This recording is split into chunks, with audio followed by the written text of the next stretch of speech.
নিয়ে আগামীকাল থেকে পথ চলতে হবে ইনশাআল্লাহ। প্রথম গন্তব্যটা কি, আমরা বাংলাদেশকে একটা মদিনা রাষ্ট্র কায়েম করতে চাই।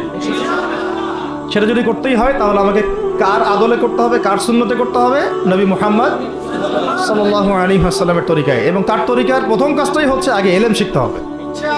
কি শিখতে হবে? এই মসজিদগুলোকে কাজে লাগান, মাদ্রাসাগুলোকে কাজে লাগান। এবং 2 নম্বর হচ্ছে ইলম একা একা শেখা যাবে না। ইলম একা একা শেখা যাবে না। 20 বছর তো আপনি একা পড়াশোনা করেন নাই, প্রতিষ্ঠান ছিল, ওস্তাদ ছিল, তাই না? টিচার ছিল, আপনার একাডেমিক কারিকুলাম ছিল। ঠিক ওইরকমই দিনের ইলমও একা একা শেখা যাবে না, ওস্তাদ লাগবে। এবং আলহামদুলিল্লাহ আমাদের বাংলাদেশে ওস্তাদদের অভাব নাই আলহামদুলিল্লাহ। প্রত্যেক জেলায় জেলায় উপজেলায় সব জায়গাতেই মুহাক্কিক বরেণ্য আলেমগণ আছেন আলহামদুলিল্লাহ। আর আপনি খুঁজে বের করবেন কে মুহাক্কিক আলেম। আমি কিছু মানে তাদের বৈশিষ্ট্য বলতে পারি যে তারা নিজেকে জাহির করেন না, বিনয়ী হন, অহংকারী হন না। তারা এত বেশি আইওয়া শোডাউন এত পছন্দ করেন না, নিজেকে আড়াল করার চেষ্টা করেন। হক কথা বলতে তারা ভয় করেন না। এবং তারা অনেক গভীর জ্ঞানের অধিকারী হওয়া সত্ত্বেও অনেক বেশি বিনয়ী হন না। এগুলো দেখে আপনি চিনবেন, ঠিক আছে? আমাদের সালাফরা তো বলতেন যে মুহাক্কিক মানুষকে পাবেন 2 জায়গায়, এক হচ্ছে মাটির তলে, আর একটা হচ্ছে জেলখানায়। ঠিক আছে? তো যাই হোক, এখন অনেক বরেণ্য উলামায়ে কেরাম আমাদের সমাজে আছেন। তাদের যে কারোর সাথে অন্তত একজনের সাথে নিসবত রাখেন, অন্তত একজনের সাথে নিসবত রাখেন, ঠিক আছে? তো এটা আমাদের সৌভাগ্য আলহামদুলিল্লাহ যে বাংলাদেশে বহু মাদ্রাসা, বহু কওমি মাদ্রাসা, আলিয়া মাদ্রাসা, অনেক ধরনের মাদ্রাসা আছে।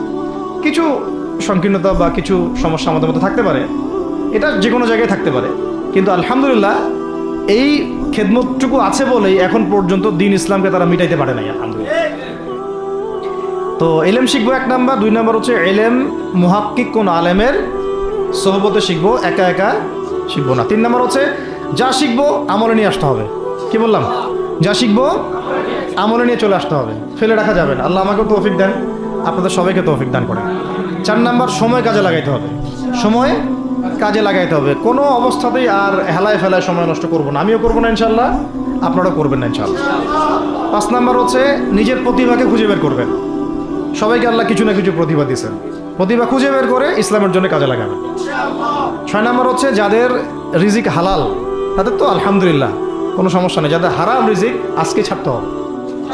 কোনো সুদের সাথে সম্পৃক্ত থাকা যাবে না, কোনো ঘুষ, কোনো দুর্নীতি, কোনো মাপে কম দেওয়া, কোনো হারামে আমি খাবো না, আমি কোনো হারামের কাছে যাব না। আর উত্তরবঙ্গের বড় বড় ফেতনাগুলোর মধ্যে এই সুদী এনজিওদের ফেতনাও আছে, কাদিয়ানিদের ফেতনাও আছে, তাই না? তারপরে আপনার এই যে ইসাই মুসলিমদের একটা ফেতনা আছে না, একটা ফেতনা আছে। তারপরে এই আপনার বিড়ি ফ্যাক্টরি, তামাক ফ্যাক্টরি, এগুলো ফেতনা আছে হারাম খাওয়ার। আবার নতুন করে ইসকনের ফেতনাও উত্তরবঙ্গে দেখা যাচ্ছে। তো এই ফেতনাগুলোকে চিহ্নিত করে আপনাকে বেঁচে থাকতে হবে এবং রিজিকটাকে হালাল করে ফেলতে হবে, ঠিক আছে? এর পাশাপাশি হচ্ছে 6 নম্বর বলবো যে পরিবারগুলো গড়ে তুলতে হবে। প্রত্যেকটা পরিবার হবে একটা দুর্গ। মানে আমার পরিবার হচ্ছে আমার একটা ইসলামিক রাষ্ট্রের মতো। এই পরিবারের মধ্যে অনইসলামিক কোনো কাজ চলে না। পরিবারের মালিক কে? আমি না? এখানে কি রাষ্ট্র আমাকে হস্তক্ষেপ করতে পারবে? আমার পরিবার আমার কন্ট্রোলে চলবে, একদম ইসলামিক অনুশাসন অনুযায়ী চলবে, ডানে বামে নড়তে পারবে না। এভাবে আপনাকে শক্ত থাকতে হবে। 7 নম্বর হচ্ছে এখন থেকে তাবলীগের কাজ সবাইকে করতে হবে। কতটুকু করবেন? যতটুকু আপনি জানেন, যতটুকু আপনি জানেন। যেটা জানেন না ওটা নিয়ে কথা বলার দরকার নেই। আর সমাজে কিছু ইখতিলাফি মাসালাগুলো আছে যেগুলোকে নিয়ে কিছু মানে মোটা বুদ্ধির মানুষেরা আর কি মসজিদগুলো ভাগ করে ফেলে, ঠিক আছে? এই পাল্লায় পড়া যাবে না। ইখতিলাফি মাসালাগুলো সাহাবীদের যুগ থেকেই ছিল, এগুলো নিয়ে মতবিরোধের সুযোগ নাই। এটা তার কাছে এই মাসালাটা অথেন্টিক মনে হয়, সে আমল করতেছে, করুক।